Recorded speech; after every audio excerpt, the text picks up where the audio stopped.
Hallo og velkommen til Diagnoseklubben podcast. Nej, nu skal jeg nok stoppe. Jeg er bare træt. Jeg simpelthen, den her uge har været vanvittig. Jeg har været med til at arrangere et... måske skal man egentlig sige, jeg hedder Jenny. Det har jeg set hørt i andre podcasts, at de ligesom lige introducerer sig selv. Så det kan da godt være, at jeg lige skal gøre det. Det er mig, der er Jenny. Du lytter til Diagnoseklubben podcast. Og lige nu, der mærker du simpelthen en meget træt, autistisk ADHD'er, der ikke er medicineret. Og jeg har simpelthen... Den her uge har været crazy. Jeg har været med til at arrangere det her PhD-kursus, som har handlet omkring... Vi har fløjet en masse forskere ind, som ved en masse om neurodiversitet og inklusion og alt sådan noget, og det har de lært os deltagere om, fordi udover at arrangere det, så har jeg også været deltager, så jeg har ligesom skulle deltage aktivt hele dagen, hele ugen, og det har været så fedt, men jeg er så træt. Jeg har arbejdet over dobbelt af, hvad jeg egentlig er ansat til, og det betyder også, at jeg har fri fra mit universitetsjob hele næste uge, og det må jeg indrømme, at jeg glæder mig en lille smule til, så jeg lige kan catche op på Diagnoseklubben arbejde.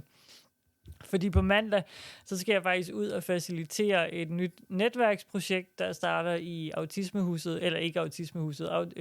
Autismeforeningen Kreds Vestegnen, og det er noget helt nyt, og jeg glæder mig super meget til det. Så det er godt, at jeg lige kan slappe af her i weekenden og kigge ind i en væg og sådan noget, og lige finde mig selv igen, og så vide, at næste uge, der handler det om Diagnoseklubben, og ikke så meget andet end det. Så det er mega dejligt, og i øvrigt 1000 mega meget tak for al den positive feedback, jeg fik på sidste uges episode, hvor jeg blev en lille smule rørstrømsk.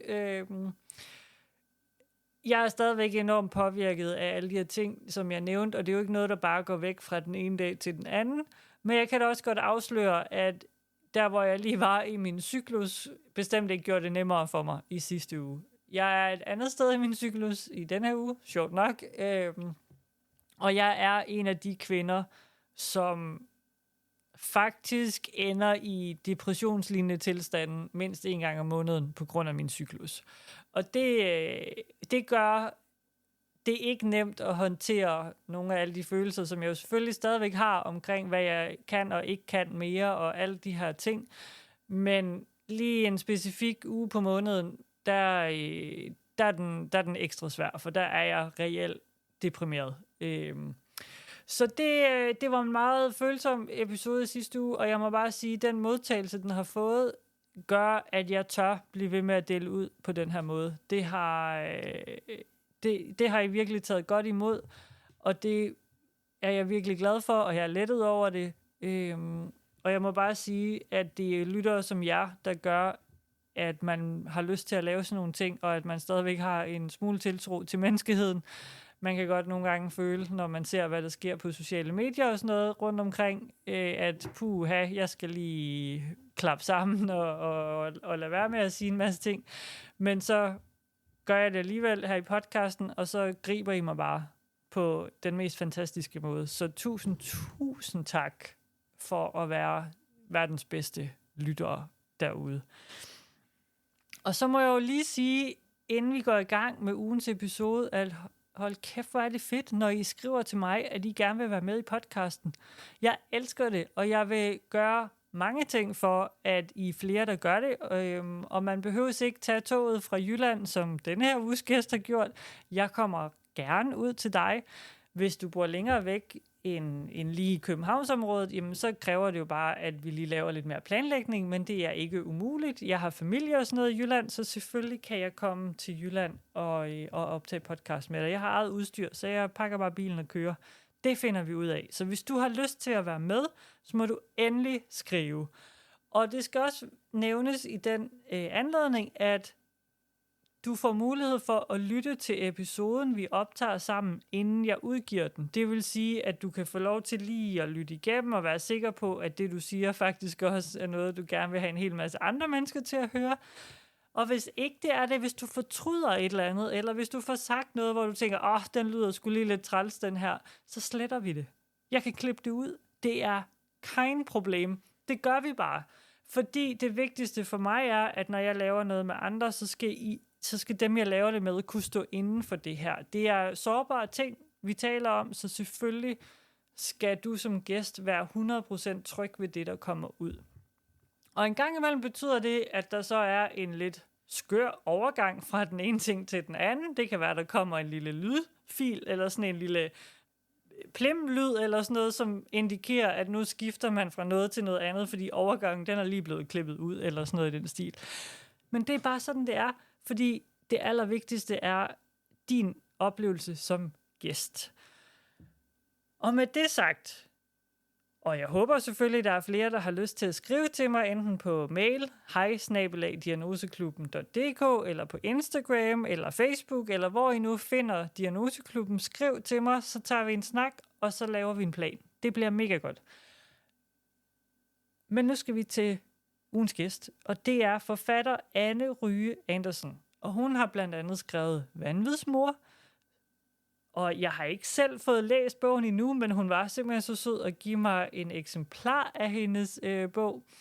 Jeg glæder mig meget til at læse den, og jeg synes, det var simpelthen så hyggelig en episode, og jeg kan jo kun synes, at du skal glæde dig. Jeg ved ikke, om du glæder dig, men jeg tænker, at du glæder dig til at høre, hvad episoden handler om, siden du lytter med her.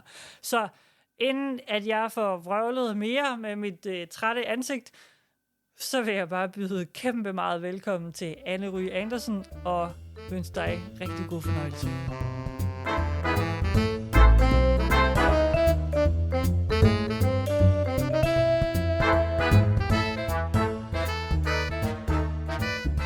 Hej, og velkommen til Diagnoseklubben. Jeg hedder Anne, og i dag har jeg Anne med i studiet. Hej Anne. Hej. Vil du ikke prøve at lave en kort introduktion af dig selv? Jo. Eller lang, det bestemmer du selv. Jo, det kan du tro. Mit navn er Anne Rye Andersen, og jeg er forfatter. Jeg har udgivet en digtsamling og 3 romaner. Og så har jeg en professionsbachelor i ernæring og sundhed med speciale i humanernæring. Og så i 2011 fik jeg konstateret ADHD, og i 2014 fik jeg konstateret skizoaffektiv lidelse med blandet manisk psykose. Ja. Ja. Spændende. Ja.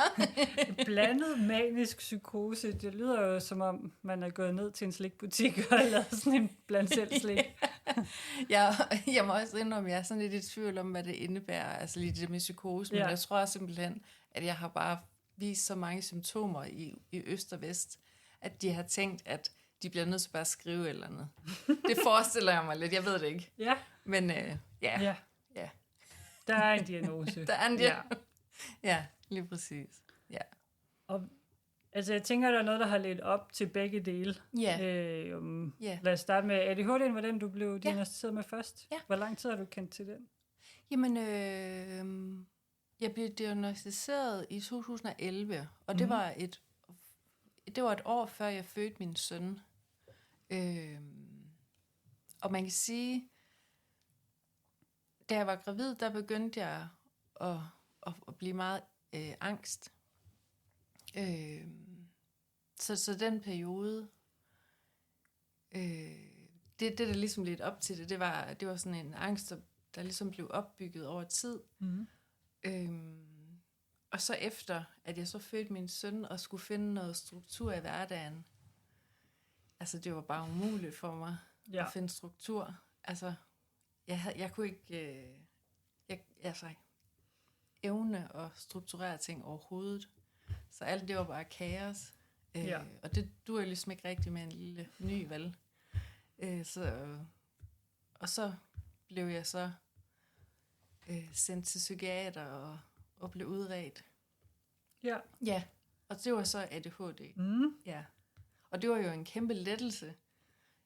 Fordi så fandt jeg ud af, at det var ikke bare fordi jeg var doven, eller altså, som man tit vender ind mod sig selv, synes jeg. Ja. Det ved jeg ikke, om du også kender til. Det kender jeg rigtig meget til, og har hørt det hos mange efterhånden, at altså, man vender det indad, og man begynder at beskylde sig selv, og jeg opsøgte selv en læge og en psykiater, fordi jeg var sådan, at jeg har brug for nogle andre, eller noget andet at give skylden, for jeg er træt af at slå mig selv i hovedet. Det kan ikke passe, altså, fordi jeg har gang i så mange ting, og alligevel føler jeg ikke, at jeg kan noget. Altså, det virkede som nogle ting, der ikke hang sammen på en eller anden måde. Så det kender jeg 100%. Ja. Ja, lige præcis det der med at slå sig selv oven i hovedet. Ja. Det bliver sådan en... det fik du så heller ikke gjort, og den aftale, den fik du så også ødelagt, eller du nåede det ikke, eller... Ja, nu har du skuffet nogen igen. Ja, lige præcis. Nu må I dykke op alligevel, fordi du ikke kunne overskue det, eller et eller andet. Ikke også? Så det var en periode egentlig med mange nederlag, selvom det skulle være så dejligt at være en mor, ikke også? Ja. Så det var også det var en speciel periode. Så går der så går der nogle år, hvor jeg starter så på Ritalin for at få noget ro, og det er jo fantastisk. Jeg kan jo lige pludselig samle mig om ting, og det er jo en helt ny ting at kunne have overblik over ting. Ja. Det er jo en helt ny verden. Jeg ved ikke, om du selv får medicin, eller... Jeg fik det i lidt over et års tid. Ja. Jeg tror faktisk, jeg nåede op på 1,5 år. Og jeg synes, det fungerede ret godt, da jeg havde et helt almindeligt fuldtidsjob. Og så alligevel ikke, fordi da jeg ligesom får...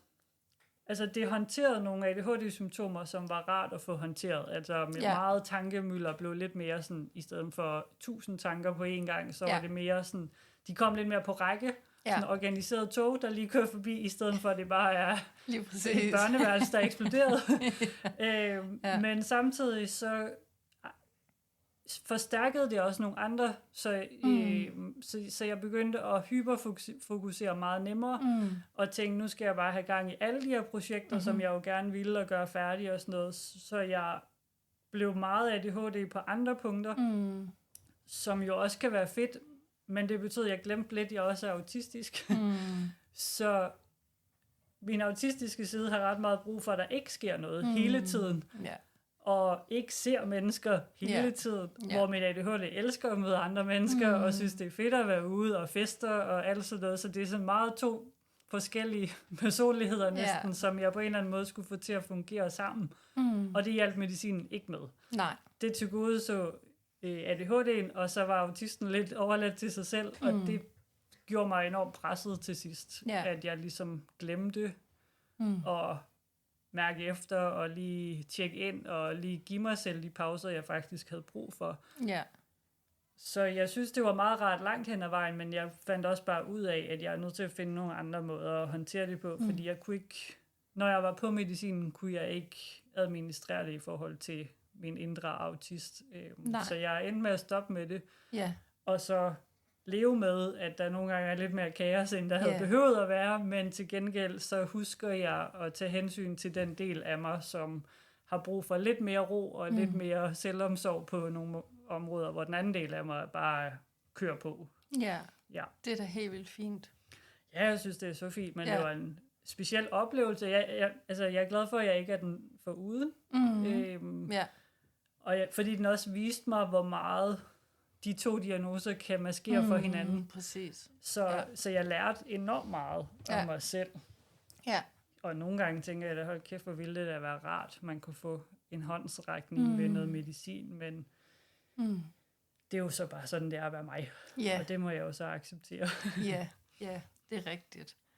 Altså, der skete jo så også det for mig, at jeg begyndte at blive psykotisk. Og det har jo så vist sig senere hen, at det er jo så den skizoaffektive del.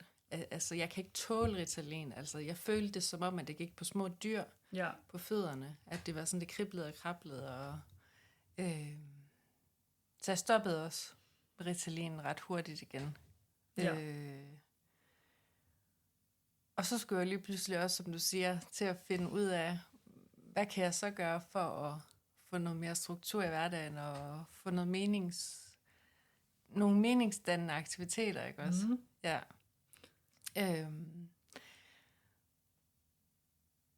Men så, det leder mig hen til min anden diagnose, skizoaffektiv lidelse. Den får jeg så i 2014, og før det, der blev jeg så skilt fra min mand, som jeg havde boet med, og fik min søn med. Og at man har født et barn og er blevet skilt, har jeg ladt mig fortælle, er nogle af de lidt mere sådan større ting, der kan sådan stresse kroppen. Ja. Så jeg får simpelthen en nedsmeltning. Altså jeg bliver psykotisk og paranoid og begynder at høre stemmer, og det går helt det går helt i vasken det hele. Så jeg siger til min eksmand, at han bliver nødt til at hente vores søn fra børnehave, og jeg skal have noget hjælp. Ja. Ja, og så bliver jeg kørt på psyk, og så er jeg så der i 8 måneder, og har det virkelig dårligt. Og så får jeg så den diagnose. Og der er jeg så 6 uger på den lukkede. Hvor de prøver en masse forskellige medicin frem og tilbage, fordi den er så, skizoaffektiv lidelse er en blanding af skizofreni og bipolar lidelse. Og det er faktisk 2 diagnoser, der sådan, de hænger ikke ret godt sammen. Så det er sådan en spændende kombi. Ja. Ja. Så de skal lige, det tager tid. Ja. Jeg så også tænkt 8 måneder, det er lang tid at være væk hjemmefra os, mens man er lidt prøveklud. Mm. Men jeg ved jo også bare, at selvom at man kan slå op i alle mulige fine lægebøger og sådan noget, at okay, der er de her kasser, som den her person på papiret er i, så er vi alle sammen så forskellige, at man ved ikke, hvordan vi reagerer på medicin. Nej, så præcis. Man skal jo prøve sig frem, indtil man finder noget, der lige matcher den person, man står med. Lige præcis, og det er også, jeg er rigtig glad for, at psykiatrien trods alt på det tidspunkt stadig var udstyret med noget overskud. Fordi det er jo ved at være tilbage i 14, ikke? Ja. Det er jo, der er nok desværre ikke de samme ressourcer i dag. Tror jeg ikke. Det lyder i hvert fald ikke sådan, når man læser nyheder og sådan noget. Der virker det meget... det virker det, som om man bliver viftet ud efter 2 dage eller sådan noget, så skal man... Ja. Så jeg følte mig meget rummet, og det var med til at redde mit liv, og så fik jeg også noget medicin, der hjalp mig helt vildt meget, så jeg heller ikke hører stemmer i dag, og i dag har jeg faktisk ingen symptomer andet end, at jeg kan blive rigtig træt, og jeg må ikke blive stresset. Okay, så der er mange øvelser og teknikker involveret, tænker jeg, til at holde blodtrykket lidt i ro. Ja, lige præcis. Ja. Der er meget sådan, jeg bruger rigtig meget skrivning til at kanalisere det der uro og tankemøller og generelle tanker ned. Og det er sådan en form for meditation for mig. Og jeg tror også, det er derfor, at jeg er så glad for at skrive. Det er fordi, at jeg bliver sådan renset. Det er sådan en form for katarsis, og det lyder totalt poppet at sige. Men det er faktisk sådan, jeg har det. Ja. Men det kan jeg godt forstå. Og der findes jo alle mulige, okay, måske ikke alle mulige, men jeg har i hvert fald fundet nogle videnskabelige artikler også, der fortæller om effekten af at skrive, og jeg ved, at der er flere psykologer og andre former for terapeuter, som også anbefaler at skrive ting. Ja. Og jeg anbefaler det selv. Hvis man ikke ved, hvor man skal starte, så begynd at skrive ting ned på et stykke papir. Altså, hvis du er overvældet af alt det, du skal, så skriv det ned, få det ud af systemet. Ja. Så kan du altid skabe et overblik bagefter, men bare, og jeg bruger det selv, så det kan jeg sagtens sætte mig ind i. Ja. Og så endte jeg med at skrive min debutroman, som hed Er du sindssyg, mor? Ja. Og det var sådan en autofiktiv, hvor man følger mit liv. Og den er så lige blevet genudgivet som med en ny titel, som hedder Vanvidsmor. Ja. Ja. Hvordan kan det være, du valgte at lave titlen om?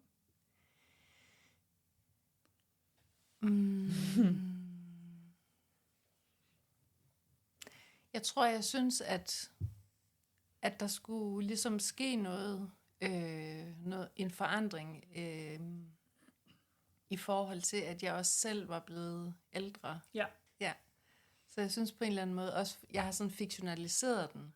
Det er stadig meget den samme historie, men jeg har fiktionaliseret den, så den ikke er autofiktion. Altså der er det jo stadigvæk, kan man sige. Men den er sådan fiktionaliseret, så det er ikke de samme, altså det er ikke mit navn længere, for eksempel. Okay. Og sådan nogle ting. Fordi jeg havde brug for egentlig at sige, at autofiktionen kan det med, at den holder sig tæt på virkeligheden, og det er også enormt interessant.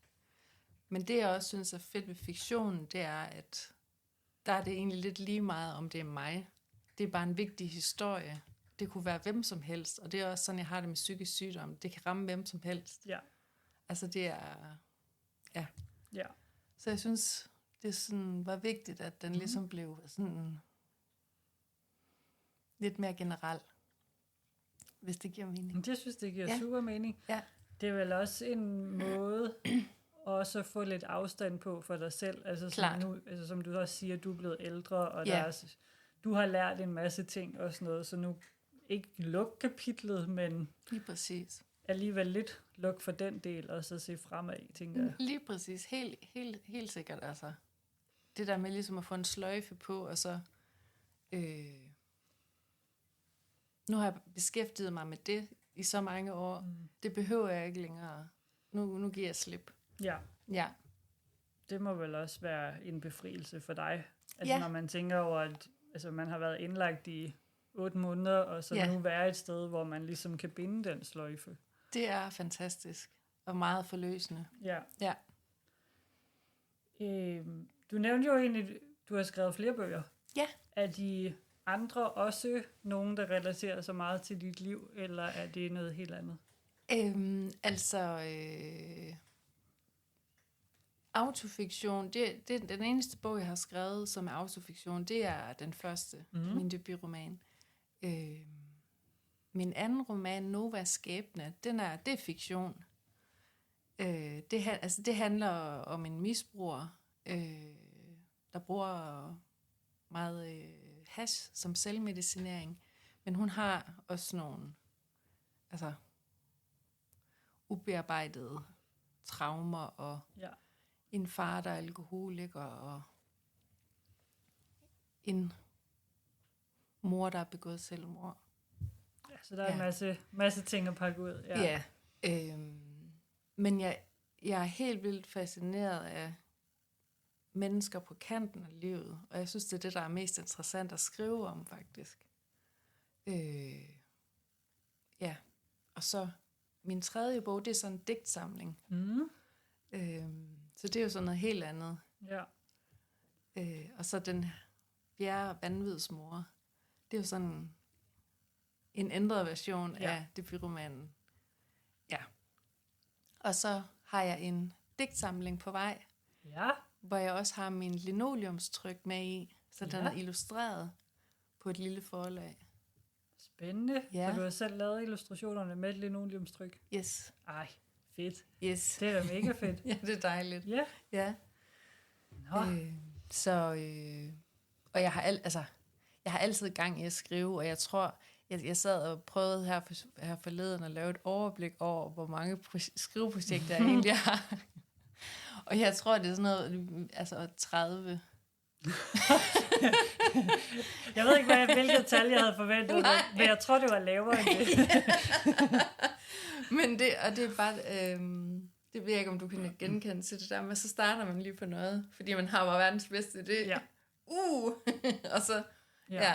Og det er virkelig nogle gode, det er nogle gode idéer, ikke også? Og så er det lige det der med at følge det til dørs. Ja. Det er sådan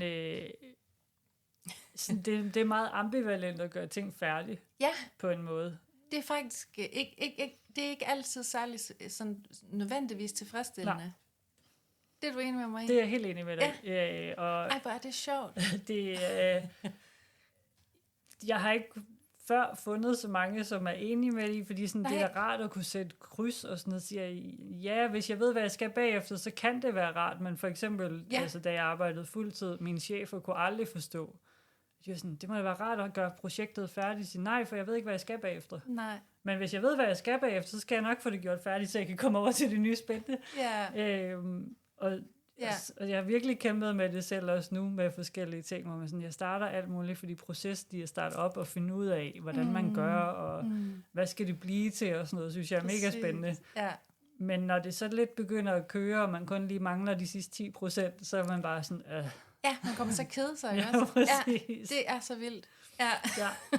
Så jeg tror ikke, jeg har 30 ufærdige hækleprojekter, men jeg har mange ufærdige hækleprojekter. For det er meget sjovere at sidde og finde mønstre og garn, og så starte på det, end det er at gøre den der sweater færdig. Lige præcis. Ja, og det er også derfor, mine bøger, de er ikke særlig lange. Nej. Fordi jeg har simpelthen ikke tålmodighed til at skrive så lange bøger. Så det er også nogle korte bøger. Ja. Og jeg synes også, at den korte bog kan noget. Altså, helt sikkert. Ja. Jeg forestiller mig, at mange med forskellige diagnoser synes, det er rart, at det ikke er sådan en mobbedreng på 500 sider, hvor man tænker, puha. Ja. Men at man kan se, det er sådan en, den kunne jeg teknisk set gøre færdig. På en dag. Ja. Ja, lige præcis. Så, ja. Og det synes jeg også, der er noget sådan fedt i at vide, at neurodivergente, der læser mine bøger, måske også føler, at det er lidt mere spiseligt. Ja. Det vil jeg gerne være med til at gøre nemmere også. Og det er så også derfor, at der kommer en lydbog af Vanvidsmor her i efteråret. Fedt. Fordi det er jo også en måde at læse på, og der er nogen, det fungerer bare bedre for dem med lyd. Jeg har hørt flere, specielt med ADHD, som både har bogen i fysisk form, og så hører den på lydbog. Så de får historien fortalt på lyd, mens de så følger med i bogen. For det er den måde, de kan fokusere på. Så er både høresensor og øje, altså se, de to sanser er ligesom optaget om den samme ting, og så er det nemmere at fokusere. Gud, det er da genialt. Ja, det er da mega smart. Ja. Altså jeg er ikke selv god til at få læst højt, så jeg skal helst køre bil, hvis jeg skal høre podcast og lydbøger og sådan noget. Hvor da jeg var barn, der fik jeg, altså min mor stoppede med at læse højt ret hurtigt, for jeg sad og rettede hende og læste forud og sådan noget, og sådan, synes det gik lidt for langsomt, så til sidst så blev det jo bare mig, der læste højt for mine brødre, fordi min mor var slet det. Det orker, enten må du læse selv, eller så er det dig, der læser højt. Så det har aldrig fungeret for mig, men jeg har så fundet ud af, at hvis jeg fokuserer på at køre bil, så kan jeg godt administrere det. Men jeg skal lave noget i den stil, før jeg kan gøre det. Altså, jeg kan heller ikke lytte til lydbøger. Nej. Den er væk. Det er helt okay. Det kan være, den kommer igen. Det kan jo ske. Og jeg kender det godt nogle gange. Så sidder man bare og tænker, om man er sådan lidt, det skal jeg lige huske, og så prøvede man at huske 2 ting på én gang, og så er det som om begge dele bare siger puff. Men altså. Det må man jo så til med.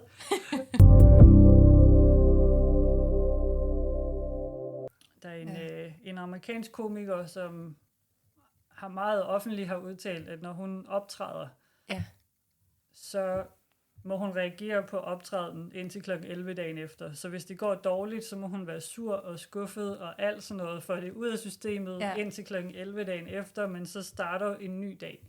For hun kan ikke tage den negativitet fra et show med ind i et andet show, for så går det næste show også galt.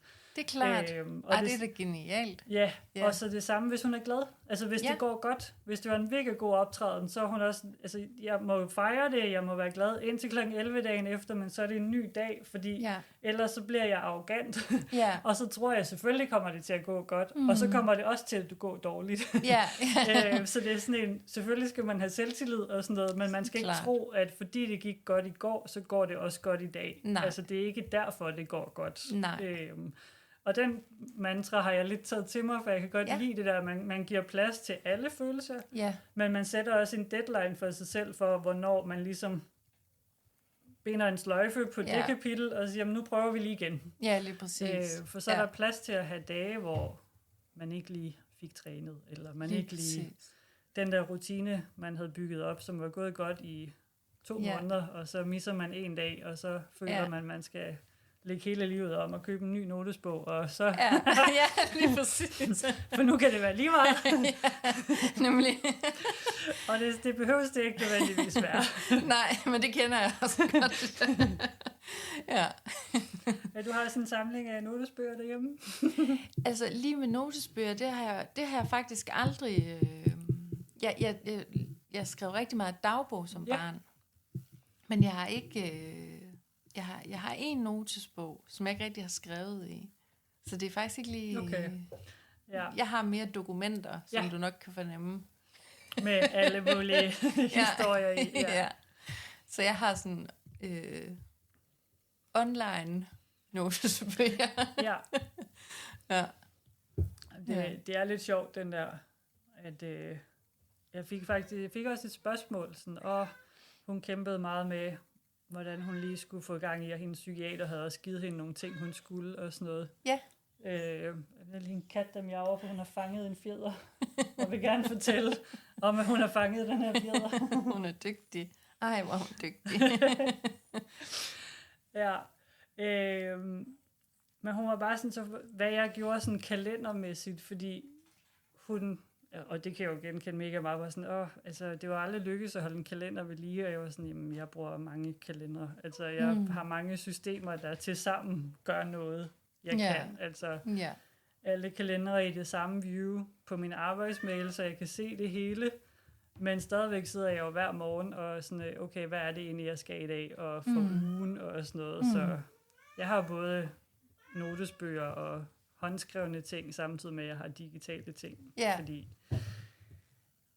det skal mixes lidt. Jeg kan ikke bare nøjes med den ene ting. Nej, det er jo fint. Altså, whatever works, ikke også? Præcis. Ja.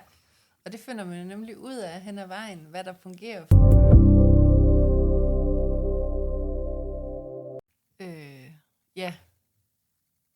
Da jeg var indlagt på psyk der i de 8 måneder, der var delt med også perioder, hvor jeg bare tænkte, altså medicin, det har reddet mit liv. Ja. Altså det er der ingen tvivl om. Fordi det var delt med crazy. Altså, jeg siger jo selv, at det at blive diagnosticeret også har reddet mit liv. Altså, fordi man får en viden om sig selv, man ikke havde før. Ja.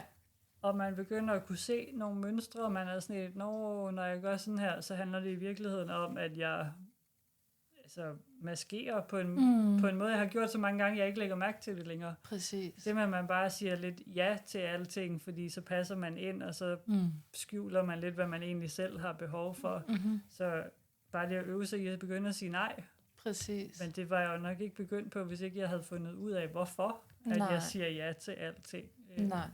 Og hvorfor jeg havde et behov for at fikse alting. Altså, hvis ikke der var nogen, der meldte sig til en eller anden bestyrelse, så meldte jeg mig jo. For mig var sådan, nogen skulle jo gøre det. Men sådan, men hvorfor skal det være dig? Sådan, der var ikke nogen andre. Sådan, jamen, du synes jo ikke engang, det her det er fedt. Nej. Så det at øve sig i at være med til ting, uden at tage ansvar, har været for mig en kæmpe ting. Fordi så det der med, altså hvis jeg lige pludselig ender med at lave alt, og så er det jo slet ikke, så er det klart, man brænder ud. Ja, lige præcis. Ja. Men det er sgu svært. Det er mega svært. Ja, det er det. Hvordan holder du...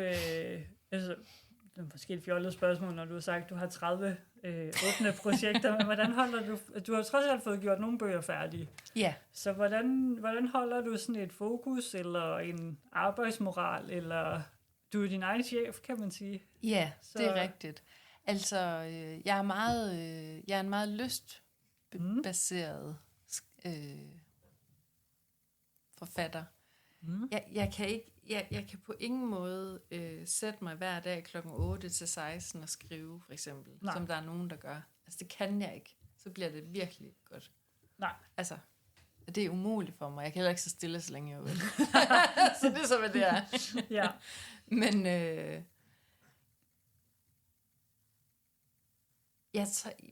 jeg har en kolonihave sammen med min bror. Ja.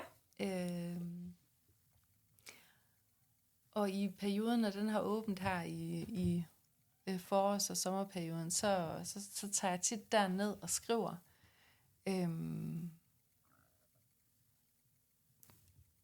Når jeg sidder hjemme, så kan jeg også godt skrive, men jeg bliver distraheret af alt det, jeg så godt lige kan ordne lidt vasketøj. Jeg kan lige gøre lidt rent.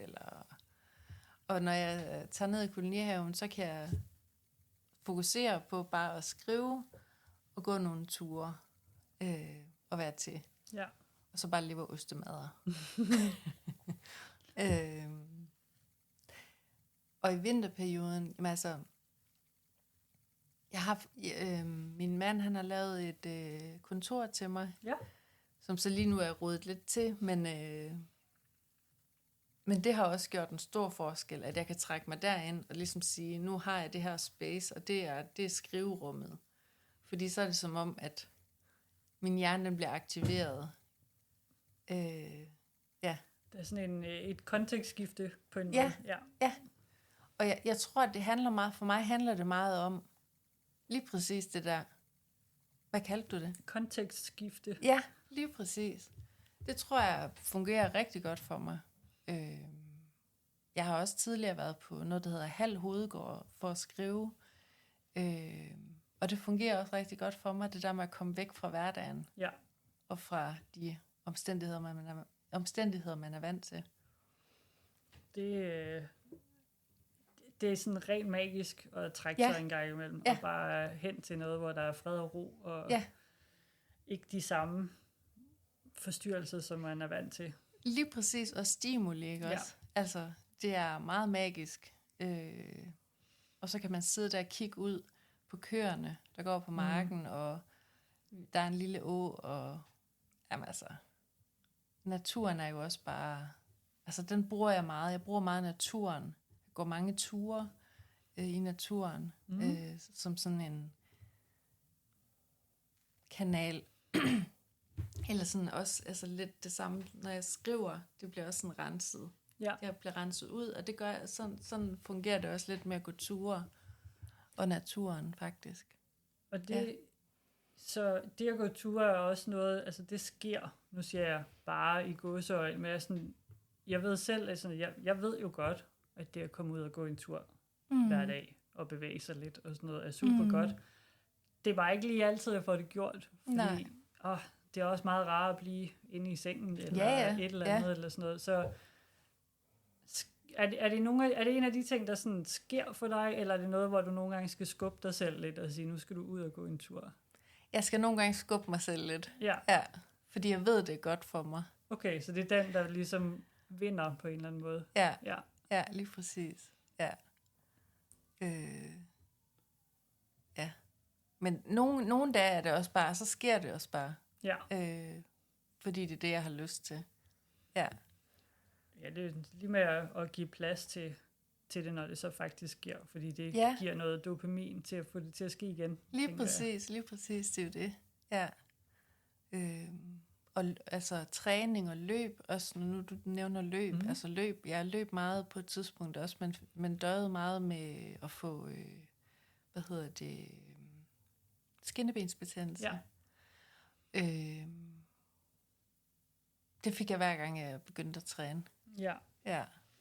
Det er ikke særlig rart. Nej. Det kender jeg også selv.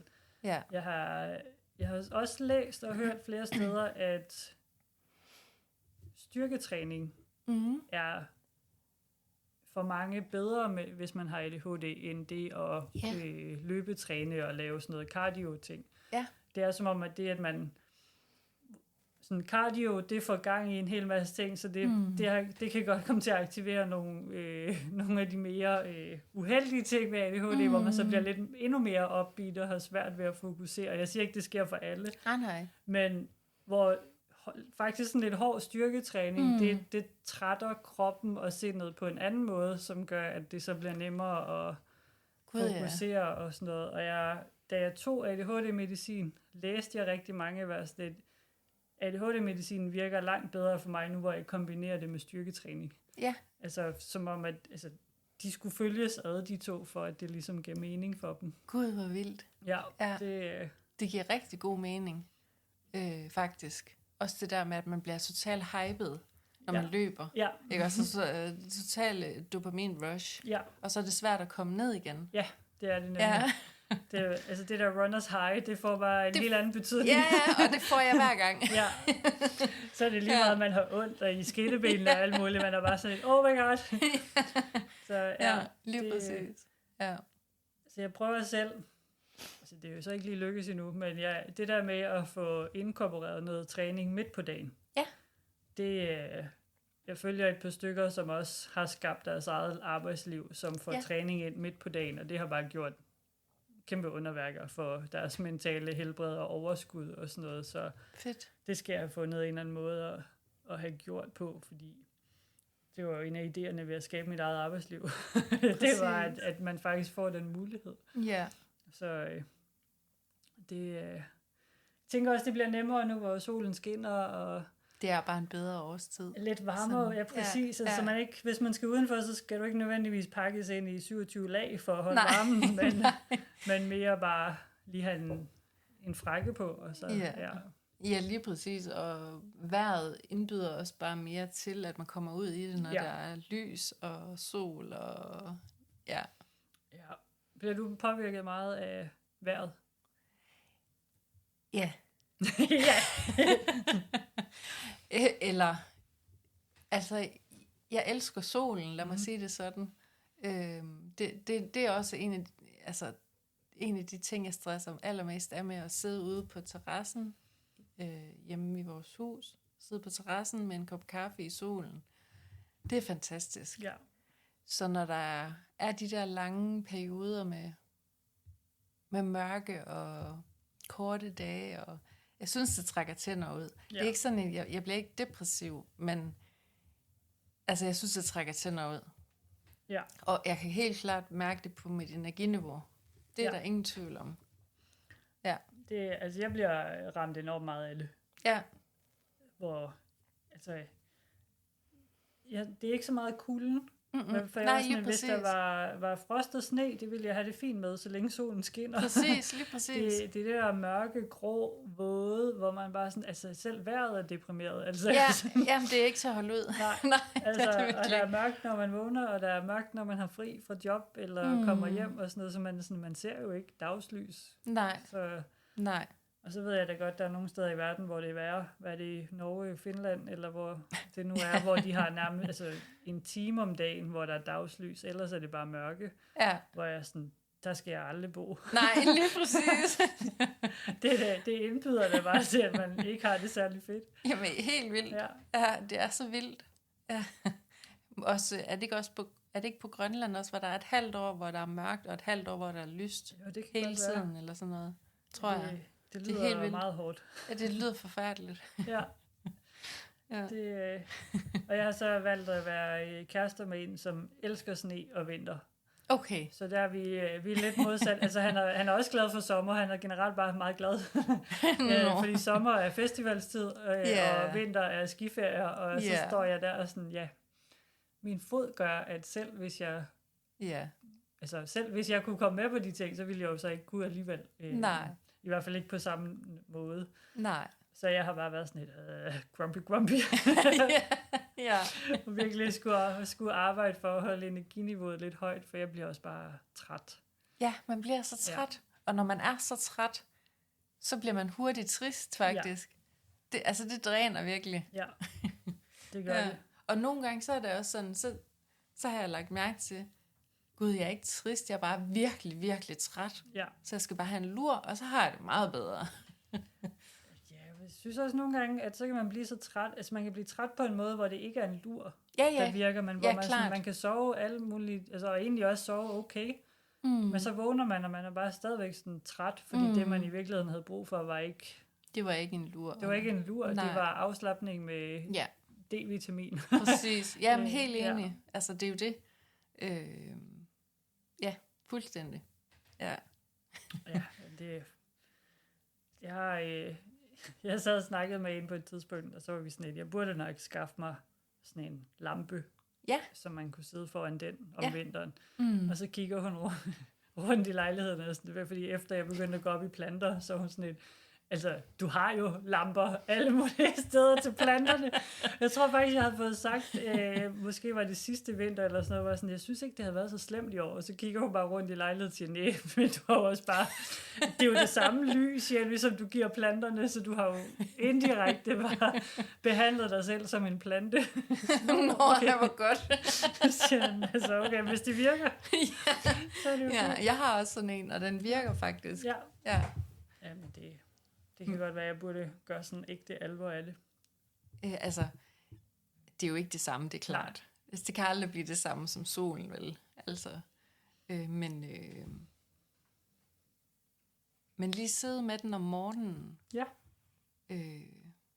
Hvis man føler sig træt og uoplagt. Det kan faktisk godt gøre noget, synes jeg. Ja. Mens man spiser morgenmad? Eller? Ja, sådan noget. Ja.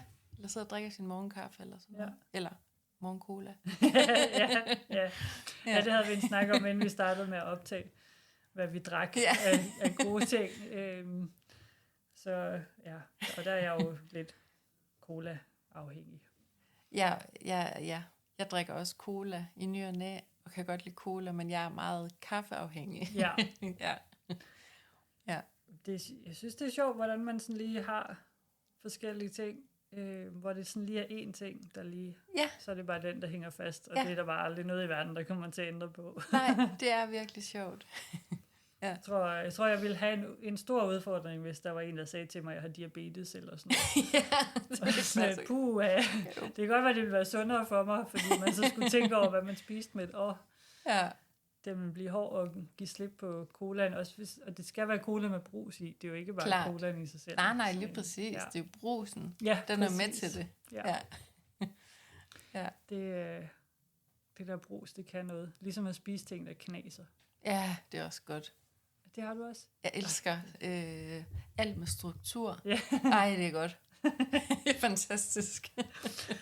Så jeg fik at vide en gang af en, at han havde læst, og jeg har aldrig selv læst det. Nej. Og jeg kan bare huske, at han sagde det, og jeg har bare taget den til mig som sådan en religion siden, uden at vide, om der er hold i den. Men han var sådan, at det kunne gøre folk gladere at spise ting, der knæste. Ej, hvor er det fantastisk. Det var sådan dopamin-givende på en eller anden måde. Og jeg var bare det tror jeg på. Præcis. og folk kan være sådan lidt, er du sikker på, at det ikke bare er en hoax, siger de? Og jeg er sådan, det ved jeg ikke. Det kan godt være, det er. Men det giver mening for mig. Og det gør mig glad. Og spise ting, der knaser. Og det behøver ikke være chips. Altså det med lige at spise en gulerod eller sådan noget. Altså bare det der crunchy lige ting. Præcis. Jamen, jeg er helt enig. Og der er ret mange, der er enige faktisk, for hver gang jeg nævner det. Så griner folk lidt og siger, det er måske en hoax. Men det er jo rigtigt. Og jeg har ikke engang sådan opsøgt internettet for at finde ud af, om det er rigtigt, for jeg har ikke behov for at få at vide, det er forkert. Nej, det kan jeg da godt forstå. Jeg kan godt lide den sandhed. Ja. Ja, så det er en god sandhed at have. Og så især fordi, at den giver mening for dig også. Ja, præcis. Altså. Den taler lidt ind i sådan noget comfort eating, og det er også meget godt, hvis man lige husker at begrænse det lidt. Ja. Så jo. Jeg er normalt stor fan af, at man hygger sig med snacks og sådan noget, men jeg ved også godt, at det kan blive for meget. Ja, det er jo det. Ja. Så det lyder som om, at du er landet et rigtig godt sted. Det er jeg virkelig også. Ja, det er jeg. Du virker sådan enormt rolig og afklaret med det hele. Altså det har været en hård proces, tænker jeg også, hvor man faktisk har haft psykoser, og der har været et barn involveret og sådan noget. Altså jeg tænker ikke, det har været nemt. Nej, det har det bestemt heller ikke. Og der har der også været mange år, hvor jeg har... Altså, der har det også meget handlet om at bearbejde traumer, og ja, det har været hårdt. Men heldigvis havde jeg en eksmand, der var rigtig god, og nogle forældre i forhold til min søn. Så det, altså, ja. Jeg har haft og har stadig rigtig gode relationer. Og det, altså, det kan jeg kun være lykkelig for. Ja. Ja. Så du er ikke bare blevet grebet af systemet, du er også blevet grebet af mine relationer. Ja, klart. Helt klart. Ja.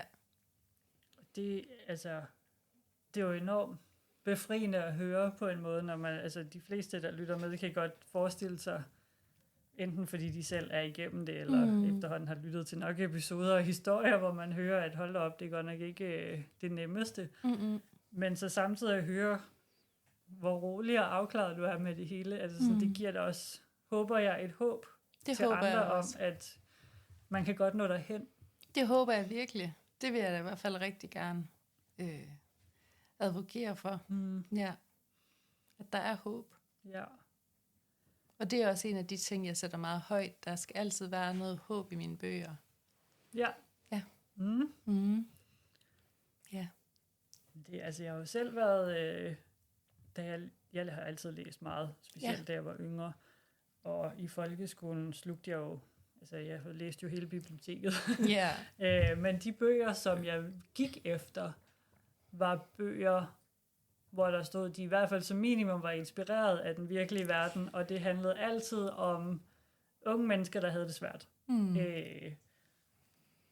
Og jeg tænker, det har noget at gøre med, at man lidt kunne relatere til noget af det, og man var sådan, okay, de klarede sig, og så kan jeg måske også, og sådan noget. Man skal bare lige igennem den her rough patch, og så... Ja, lige præcis det der med at have noget at spejle sig i. Ja. Det tror jeg er så fucking vigtigt. Det er jo mega vigtigt. Ja. Så, og det er jo også derfor, det er så fedt, at så mange, altså flere og flere begynder at stille sig frem og fortælle deres historie, så man kan se, uanset hvor du kommer fra, så kan du kæmpe med et eller andet. Og du kan få diagnoser uanset, altså det er ikke... Fuldstændig. Det er ikke klassebestemt. Nej, det er det ikke. Nej, lige præcis. Det er rigtigt. Så det er mega vigtigt. Hvis nu man godt vil finde dig et eller andet sted, og høre mere om dine bøger og sådan noget, så hvis nu vi starter med, hvor kan man købe de der bøger hen, du har lavet? Jamen, man kan købe Vanvidsmor, den kan man købe på forlagets hjemmeside, og det er forlaget Læselyst. Ja. Og jeg har også en Instagram, der hedder Dansemusen Anne, og der linker jeg også i bio til de forskellige bøger, jeg Så der kan man, så hvis man går derind på Dansemusen Anne. Er du glad for at danse? Nej, det var, jeg synes, det lød helt vildt godt, da jeg lavede navnet, og nu hænger det bare ved. Nu synes jeg, det er meget sødt. Ja, det er det også. Altså, jeg er jo selv sådan en, der... Specielt når jeg er alene, så både danser og synger jeg nærmest alt, jeg laver. Det er sådan en måde at holde mig i gang på. Ja. Specielt det at synge. Ja. Det, jeg laver, sådan, så bliver det bare sådan, nu skal jeg ud og vaske. Så kører den bare sådan. Og det fungerer bare. Fungerer. Altså, med mindre at kæresten er hjemme, så bliver jeg alligevel sådan, det kan jeg ikke. Så bliver du alligevel lidt flov. Ja, det er lidt skørt, ikke? Fordi man har jo valgt at være sammen. Ja. Og de er sammen med en, og ser sider af en, som andre mennesker ikke ser. Og alligevel, så bliver det sådan, og jeg gør det også, hvis jeg skal sidde og optage noget, hvor jeg sådan, hvorfor bliver jeg så selvbevidst over at sidde og optage kursusmateriale, eller et eller andet til nogen. Bare fordi han sidder ved siden af, altså jeg kan mærke det på min stemme, jeg taler meget sådan, jeg taler mere stille, hvis han sidder i rummet ved siden af, så han er sådan et, altså han støtter mig i alle mine projekter, og synes, det er fedt, det jeg gør. Og alligevel så bliver man sådan, der sidder en, der lytter. Jeg kender det fuldstændig. Han må gerne lytte til podcasten og sådan noget bagefter. Men ikke med det samme, eller ikke samtidig. Ikke mens jeg optager. Det kan sagtens forstå det. Og det er helt skørt, fordi man elsker dem jo overalt på jorden, men det er bare, og jeg gør det nogle gange, og så kan jeg se, at han tænker, Hun er jo lidt tosset, men han kan jo godt lide det. Ja. Så må man altså bare joke med, at han ville nok kede sig, hvis han bare havde fundet sådan en helt almindelig person, der var helt stabil. Præcis. Ja. Ja, så er der så meget. Men dansemusen Anne på Instagram, Yes. der kan man simpelthen finde dig og finde links til dine bøger og sådan noget. Jeg tænker, at den der vanvidsmor, den lyder meget spændende. Tak. Det har jeg haft med, siden jeg læste bøger. At de der, noget, der bygger lidt på sande historier og sådan noget, det rammer bare lige ind, synes jeg. Ja, men jeg har faktisk også taget den med til dig. Er det rigtigt? Ja, som du må få. Nej! Jo! Altså, jeg er sådan helt, for du er kommet helt herover fra Jylland af, for at være med her, og så får jeg gaver. Ja. Nå, det er jeg glad for. Tak.